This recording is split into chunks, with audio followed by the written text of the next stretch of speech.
Բարև ձեզ հարգելի բարեկամներ, Սփյուռքի ձայնը հեռուստահանդեսը դարձյալ ձեզ հետ է։ Այսօր մենք ձեզ ներկայացնում ենք հատուկ հաղորդում ամբողջությամբ նվիրված հայ գեղանկարիչ Արթուր Փինաջյանի բացառիկ արվեստին։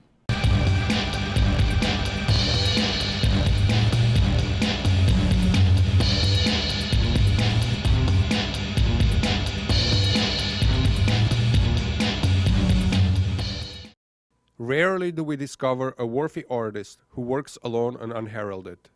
Arthur Pinajian was one of them. He drew and painted in obscurity until his death in 1999 at the age of 85. To our knowledge, no articles were written about Pinajian, and he exhibited and sold his paintings only rarely. Despite this neglect, he pursued his art steadfastly and with incredible determination. Starting in the 1890s and lasting to the late 1920s, more than 100,000 Armenian Christians fled to America as a result of persecution by Turkish Muslims. The worst horror began in 1915 with methodically launched genocide that claimed more than 1.5 million Armenian lives. Arthur Pinajian was a child of two of these survivors. His parents, Hakop and Vartanush, married soon after their arrival in Union City, New Jersey around 1910. Arthur was born on March 28, 1914. By the time Arthur Pinajian graduated high school in 1930s at the age of 16, the Great Depression was underway. In 1932, the misery in Pinajian's household was exasperated by his mother's death. Pinajian moved with his father and sister to a smaller apartment, warmed only by a pot-belly stove. As a professional comic book illustrator, Pinajian must be counted as among the medium's pioneers, for he found considerable success in writing and drawing for a number of comic book publishers, notably his Hooded Justice in 1939 and Madame Fatale in 1940. However, Pinajian's work in comic books was interrupted in 1943 when he was drafted to the U.S. Army during World War II. As a U.S. serviceman, Pinajian took part in a terrible Battle of Bulge, and for his stellar service, he was awarded a Bronze Star for his action. After returning from World War II, Pinajian rejected commercial art and committed himself to pursuit of serious painting. While he had managed to save some money from his years as comic book illustrator, it was his sister Armen who supported him. The majority of Pinajian's work was found after his death, stacked up in one-car garage and attic of his sister's property. Along with the art were found his journals, many letters, and sketchbooks that spanned 50 years of his creative life.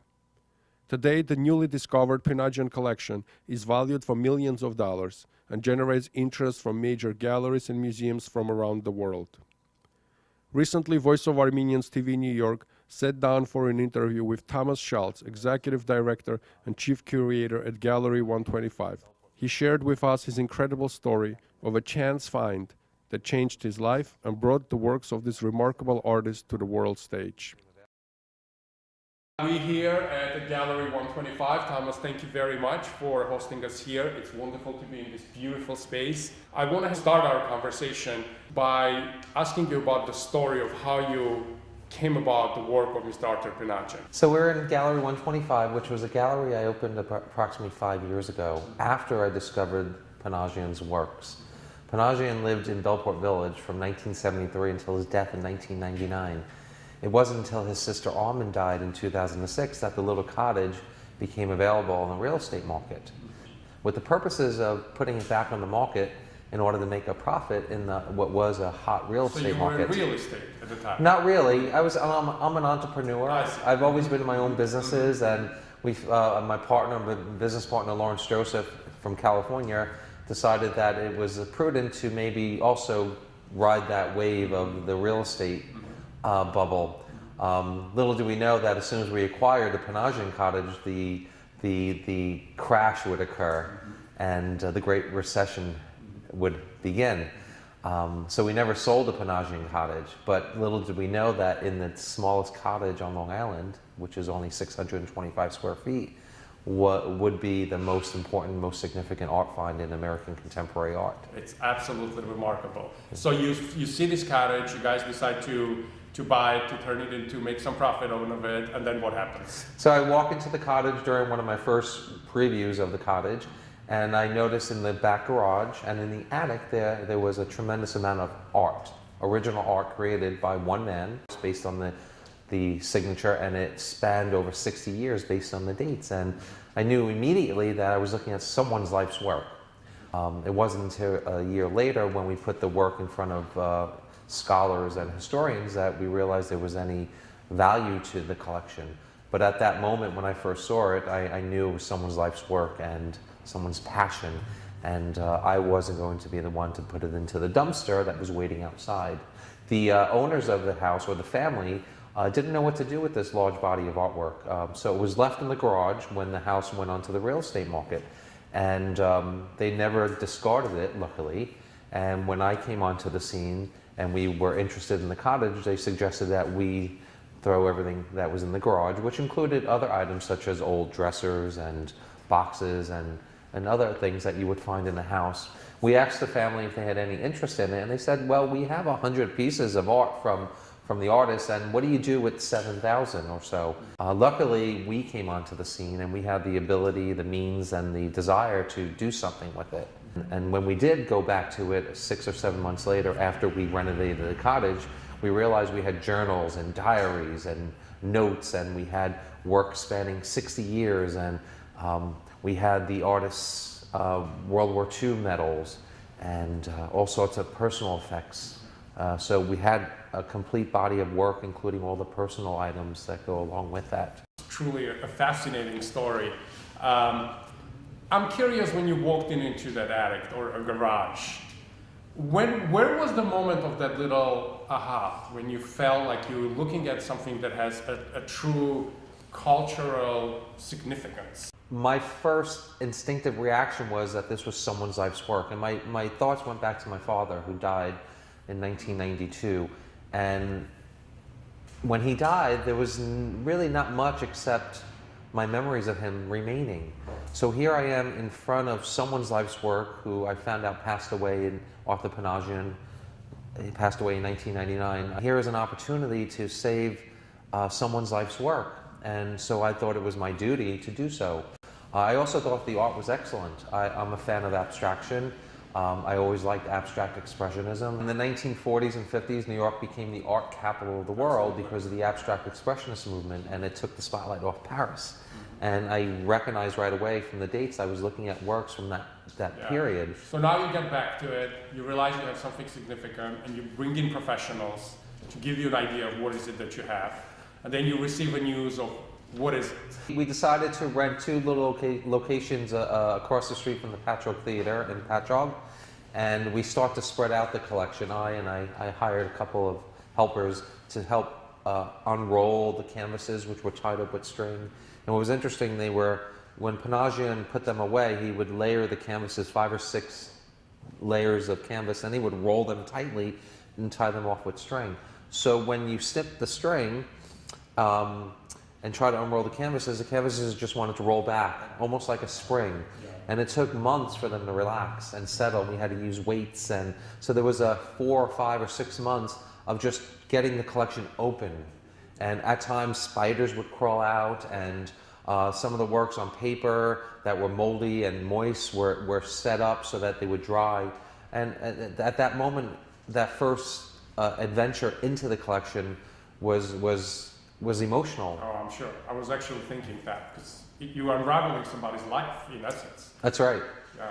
And at the time, I was trying to place works by chronologically, the earliest works to the left, the works from the 1970s over here, the works from the 1990s. So I was getting a sense of the evolution of the artist. The next step after we allowed the collection to breathe was to find someone who knew a lot more about art and art history, and to convince them to come in and take a peek. Because we were convinced, my partner and I, Lawrence Joseph, we were convinced that we had something very important. Luckily, I knew someone, a good friend of mine, Jim Daytree. His sister was married to Professor William Innes Homer, who is one of the most respected art historians when it comes to American contemporary art post-World War II, which is basically where this collection sits. And he reluctantly decided to do his brother-in-law a favor and look at 300 images of the artwork, which I went about taking up in the studio. And within a couple of weeks, he reported back to us that he was very curious as to what we had, and he wanted to see everything. And he spent 9 months to a year looking at all the artwork. We shipped work down to him. He read the journals, the diaries, the notes, and eventually he sent a report back to us saying that there was something very important in front of us on multiple levels. One, that it was a complete evolution of an artist laid out in front of us. You could see Pinajian's studies, his failures, his masterpieces, his philosophy, and his journals and diaries. And Professor Homer said that doesn't exist. You don't see the evolution of an artist laid out like this.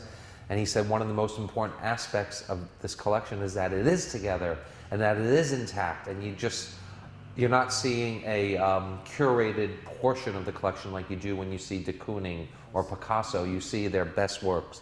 You don't see their studies leading up to the masterpieces. So from a scholarly point of view, you were able to explore the evolution of an artist spanning over 60 years. Yeah. And he tremendous said, volume of work, just volume of work on its own. I mean, what is it, 7? What's the number? So yeah, part of that process of opening up the collection, we went right to work indexing it, putting an index number on every work. And in the end, we cataloged almost 7,000 pieces of art, which includes the quick pen sketches, which are hundreds and hundreds of pen sketches, and it includes the large canvases from the 1950s and the smaller canvases from the 1980s. So over almost 7,000 pieces of artwork. I'm just imagining 7,000 pieces of artwork. That's a tremendous amount of dedication, drive, and a love of painting, perhaps more than anything else. Considering the fact that this artist worked alone, had no non-exhibitions, perhaps some small things, but nothing major, and certainly didn't try to compete, didn't try to put himself out there, his name out there, and just painted. In addition to being an incredibly talented painter, he was an accomplished comic book cartoonist. That's right. And he was a decorated war hero. That's right. So we are talking about someone who's quite remarkable. Tell me a little bit about this artist. What do you know about him? During the process of discovering this collection, I was intrigued with the man, Arthur Pinajian. Who was he? Where was he from?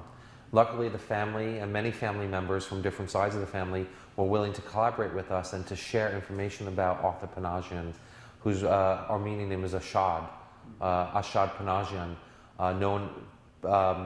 known as also Art Pinajian. In the 1930s, he was a very successful comic book illustrator, and he was in high demand. In fact, he could have made a fortune in that field if he stayed in it. The comic books came of age in the 1950s, but Pinajian rejected that commercialism. And from letters and his journals, we sense that he didn't want to create on a timeline or a time schedule. He didn't want to be in demand. He didn't want to deal with the business end of art or the pressures related to having to make a deadline. And so after World War II, where he was a decorated soldier, he received the Bronze Star of Valor in the Battle of the Bulge. After returning home from Europe, he joined the Art Student League and never went back to commercial illustration in the 1940s.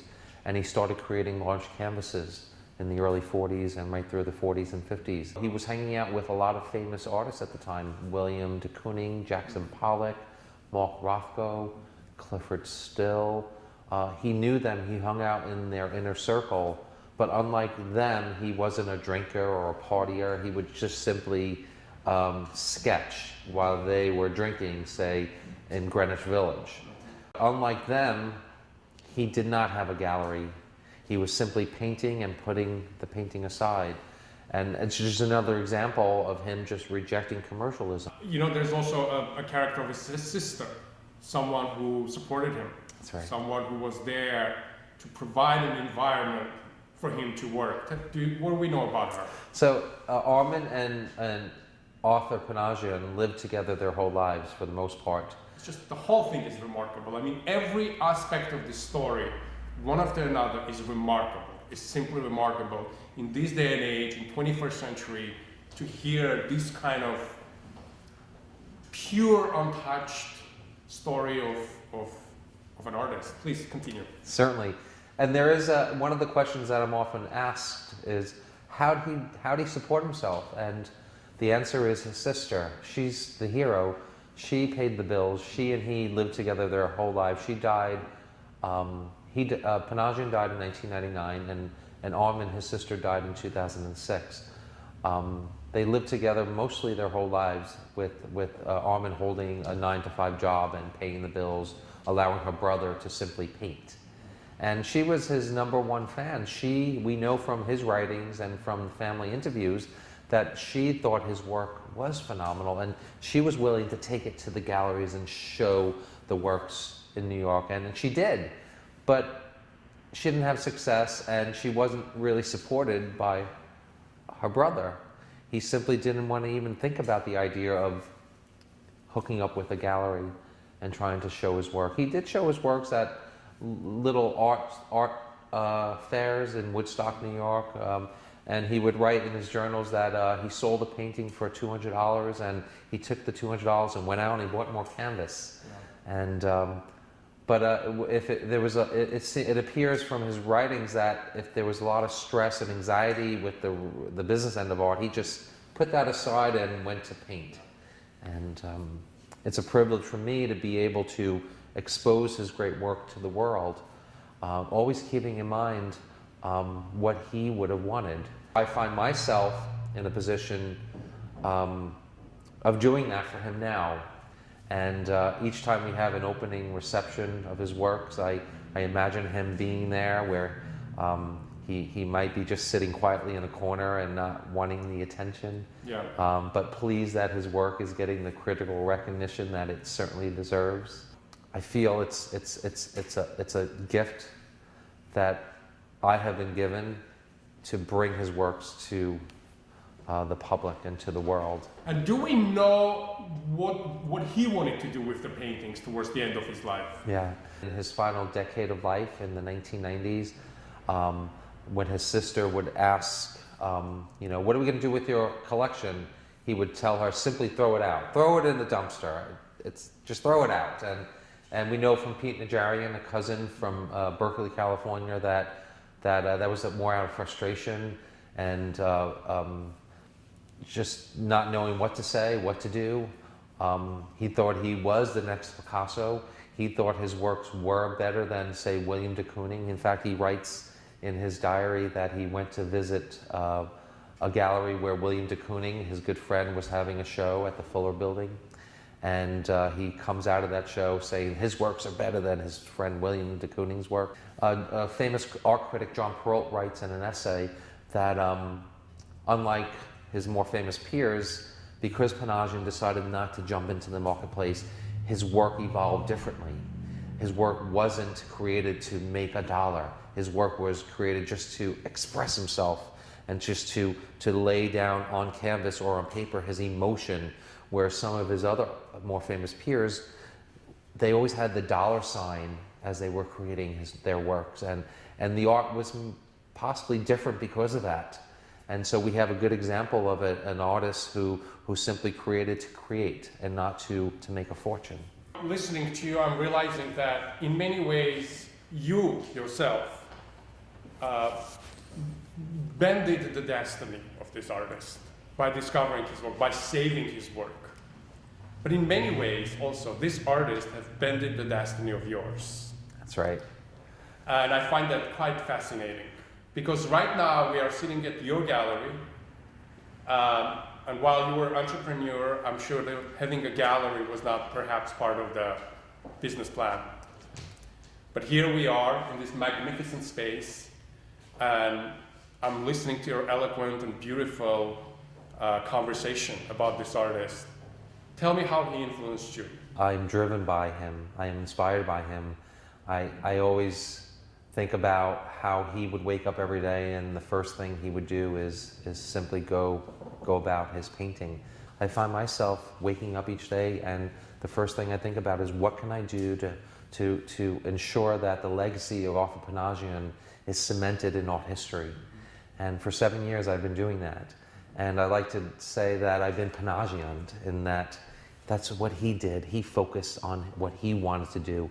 And now I'm focused on what I want to do, and that is to ensure that his work is shared with the world, and that his works appear on museum walls, and that the critical recognition that we know he wanted, he'll receive, and we have succeeded at that.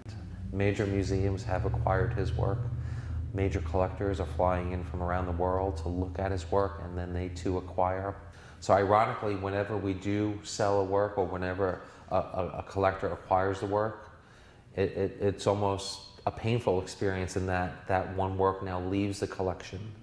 And maybe in a way, Pinajian had the same feelings, and maybe that's one of the reasons why he didn't want to sell his, because a painting is, from what I understand, an artist who creates a painting, it's like one of their children. And so maybe he didn't want to sell them because he couldn't part with them, although he wanted to be on museum walls. So I find myself focused on how do I save the legacy of a truly gifted man, with a lot of help. We have a team of experts and scholars that collaborate with us and show us the way forward as how to go about bringing this man's work to museums. And so we have succeeded at that. But Pinajian has influenced my life dramatically. It's been a life-changing situation for me on multiple levels. We have decided to sell a certain number of works in order to support the project. There's a tremendous amount of labor involved in preserving the works, cataloging the works, digitizing the works, ensuring that the journals are scanned so that people 100 years from now would be able to read his writings. We're doing everything we can here in Bellport to keep the collection intact while trying to raise enough money to support that project. But each time a major museum or an institution acquires a Pinajian, it gives me great gratitude, and I get great satisfaction at knowing that this fine piece of work will now always be in the public domain, where others will see it, and my daughters will grow up and see this great piece of artwork that their father helped save from the dumpster. And so I am inspired by those types of conclusions as it relates to the work I do now. So every morning I wake up, I walk in his footsteps. And I open my own gallery. We say here in Gallery 125 is no more Pinajians, meaning no more unknown artists, no more artists that are working hard, creating great work without getting the recognition that they seek or deserve. So my gallery becomes a vehicle for other artists to show what they're doing. In a way, Pinajian is supporting this gallery. Supporting other artists, in essence. Right, he's supporting other artists. A large percentage of the proceeds from that will go to support the project, this gallery, which is in return supporting other artists. And I think Pinajian would be very thrilled with that concept, with that model. Thomas, this was truly a remarkable conversation. It has inspired me as much as it has inspired you. It's wonderful to see that this gallery serves other artists. It's wonderful to see your enthusiasm about the art, about what you do now, about the shape that your life has taken. I also want to speak to our audience directly. This is an opportunity to contact the gallery. If you are interested in the work of Mr. Pinajian, this is our compatriot. This is one-of-a-kind story. This is a one-of-a-kind artist. And perhaps by expressing your interest, you will become part of history. I think that would be a fair thing to say. Thomas, thank you so much. Thank you for having us in our gallery, and best of luck to you. Thank you. My great pleasure. Thank you. At the end of our conversation, Thomas Schultz took us on a small tour of his Gallery 125, where most of Pinajian's work is being held. This is the storage room at Gallery 125. This room is dedicated mostly to storing Pinajian's body of artwork. Since the original discovery, we have indexed and photographed every piece of artwork, and we place them in archival boxes in order to ensure that they remain in stable condition. And for example, here's an archival box of works on paper.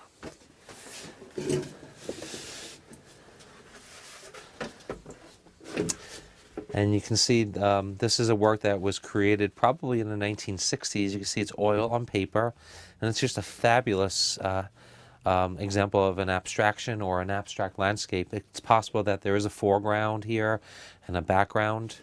Pinajian would create artwork on anything he could get his hands on, including newspaper. Here's an example of a piece of newspaper, I believe it's the New York Times, where there's an abstract design that he created on the actual newspaper, and this is dated 1976. But we have hundreds and hundreds and thousands of works on paper that are in different boxes according to size and date. Here's a lovely abstraction. An abstract design. This is dated 1968. Actually, February 26, 1968. Each time I go into one of these archival boxes, it's just, to me, like rediscovering the works all over again. The second floor is dedicated to Pinajian. This is the location or the area in the gallery where we stage all the exhibitions that take place around the world. All the works are processed here. They're packed and they ship from this location. And here's a good example of a work that we just got back from the conservator. This is an early work created in 1959. And it's a more representational scene in that it captures a little valley and some mountaintops and some trees to the left. And this is part of what we call Pinajian's black period, where black was a dominant color in these paintings. And this black period lasted for 4 or 5 years. And if I turn this painting around, you'll see a wonderful great big Pinajian signature with a date of a work that Pinajian would create. And this is more of an abstract, geometric abstraction, not as representational as the work we just saw. There's nothing here that would suggest that this is a landscape. It's more of a geometric abstraction, more of an abstract expressionist type work. After the initial discovery, not only did we invite scholars and historians to come look at the work, but we also invited gallery owners from New York City. And one particular gallerist, Iris Spaniman, a very famous gallerist from New York City, came out to look at the Pinajian collection. And this was one of the works he pulled out and suggested that it was the strongest work that he had seen that day. And he later sent back representatives from his gallery, and they made an offer to buy the entire collection outright from us for a rather large sum of money. But we knew that if we were to sell the collection, that it would be separated and sold off to collectors around the world, and it would never be together again. So we declined to take his offer. But this was a work that he thought was one of the strongest works that he saw. It's an early abstraction dated 1962, and it happens to be one of my favorites as well. As a remarkable twist of fate, Thomas Schultz and his family currently reside in a very same cottage where Pinajian lived and worked. When I first came to see this property 7 years ago, I was approaching this structure here, which is the garage, and then there was a door that would slide down that was off its track, and I couldn't get in. And I had to literally force it open, and I crawled underneath. And that's where all the art, most of the art was discovered. And it's since been renovated, but I'll take you into the space because it is a really special place.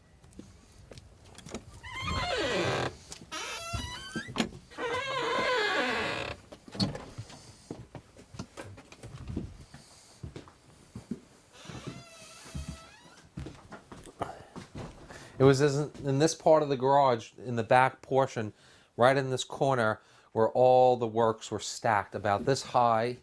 The works on paper were stacked in multiple stacks, and some of them were tipped over, and it was all on a dirt floor. The roof was leaking, there was water running down the walls, and it was full of mildew and dirt and dust, and but within that was this great treasure trove of a man's life's work. And it was in this room at this very location where I decided that this man's life's work, had to be preserved because of simply that. It was his life's work. You can see the water damage on the roof of the roof that was leaking, the cobwebs. So this is how the the space would have looked when I first came into it. If you look over here, a piece of wood plank, and then he used that plank to create some type of shelving system on the wall here. It's upside down, but you can see some figurative drawings on there. 26 years in this space. He would often tack his canvas up on the wall, and he would paint on the wall as his easel. Neighbors have come up to me and said, "Oh, I remember it was 4 o'clock in the morning, and I looked through the window, and there the artist was painting away." So we know from the neighbors that all they remember of him was he was always painting. As they walked by the cottage, they saw him painting at all hours of the day. When my partner and I decided to sell the house on the market, we decided to paint everything white. So when it came time to paint this floor white, realizing that this is where the artist created most of his works and that was full of paint splatters, I decided I couldn't paint the whole floor white, that I had to leave some windows looking into the original floor where you can see the original paint splatters that Pinajian created while he was painting. In reading Pinajian's journals, we know that his favorite painting spot at the Belport cottage was behind the garage. This is the garage where the work was stored, but he would paint at this location right here. And he would paint the landscape in front of us. In fact, that painting inside is from this vantage point, but this is like sacred ground once again, right here. Today, thanks to an effort of Thomas Schultz and his team, Pinajian's work generates interest from biggest art galleries and museums of New York and around the world.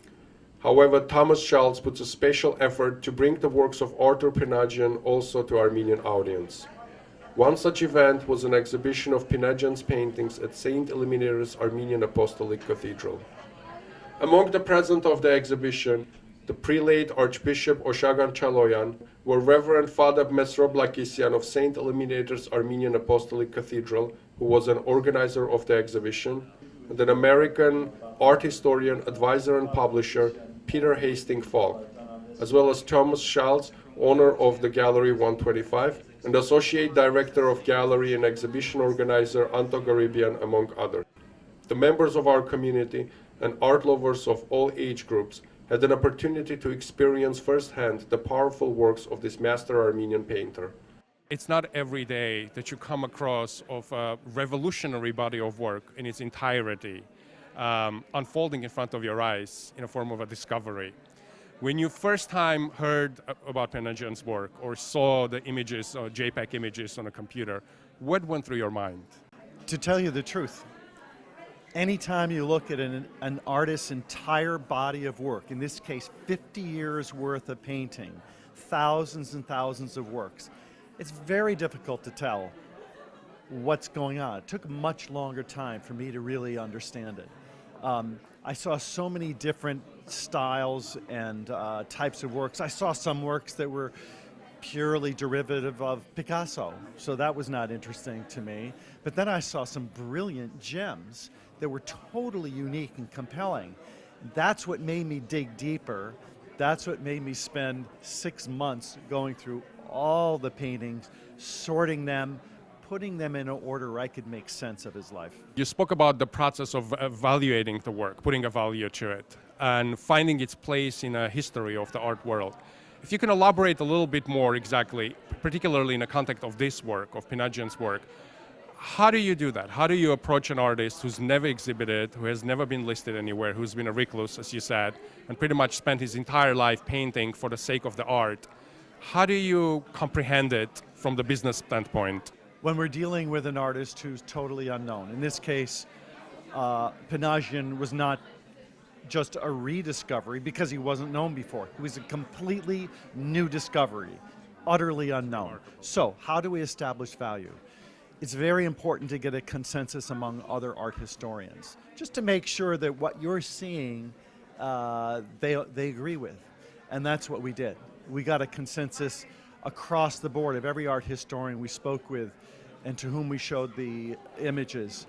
They were shocked that a collection of this size and this importance could still have existed intact. So that's the first step.